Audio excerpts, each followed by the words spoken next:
এক ব্যক্তি একটা হাতিদের ক্যাম্পের কাছ দিয়ে হেঁটে যাচ্ছিলেন, যেখানে অনেক ছোট বড় হাতি দড়ি দিয়ে বাঁধা ছিল।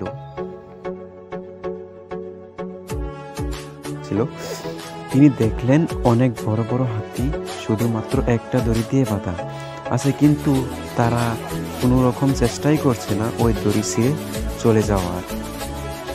কিন্তু দুটো ছোট হাতি কেউ ওই একই রকম দড়ি দিয়ে বাঁধা আছে, কিন্তু তারা অনেক চেষ্টা করছে ওই দড়িটা ছিঁড়ে বেরিয়ে যাওয়ার, কিন্তু তারা পারছে না।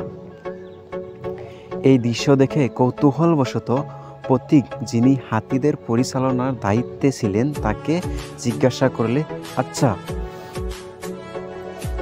আপনারা যে এত বড় বড় হাতিগুলোকে শুধুমাত্র একটি দড়ি দিয়ে বেঁধে রেখেছেন, এরা পালিয়ে যায় না?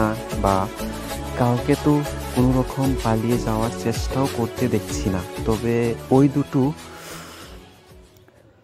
ছোট হাতিকে দেখছি অনেক চেষ্টা চালাচ্ছে দড়িটা ছিঁড়ে পালিয়ে যাওয়ার। তখন ওই পরিচালক বললেন, এই যে ছোট ছোট হাতিগুলোকে দেখছেন, এদের নতুন আনা হয়েছে, আর এই দড়িটা কিন্তু এই এক ছোট হাতিগুলোকে বেঁধে রাখার জন্যই যথেষ্ট মজবুত। তাই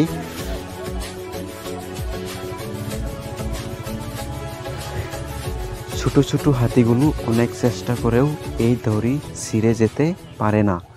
অনেক চেষ্টা করার পরও যখন এরা দড়ি ছিঁড়ে যেতে পারে না, তখন এরা বিশ্বাস করে নেয় যে এদের পক্ষে এই দড়ি ছিঁড়া অসম্ভব। তাই এরা বড় হয়ে গেলেও আর চেষ্টা করে না।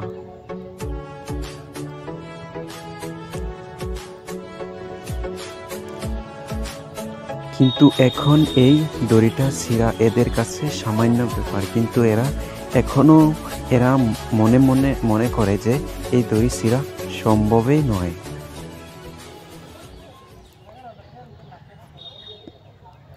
আমরাও জীবনে এই হাতিদের মতোই একই ভুল করে থাকি। অনেক সময় আমরা কোনো কাজ করতে গিয়ে ব্যর্থ হই এবং পুনরায় আর চেষ্টা করি না ওই কাজটা করার জন্য। হয়তো পরে আমরা অনেক উপযুক্ত হয়ে গেছি ওই কাজটা করার জন্য, কিন্তু তাও আমরা চেষ্টাও করি না। এইভাবেই যে আমাদের দ্বারা ওই কাজটা আর হবে না। তাই কখনো নিজের উপর আত্মবিশ্বাস হারিও না, আর চেষ্টাও ছেড়ো না।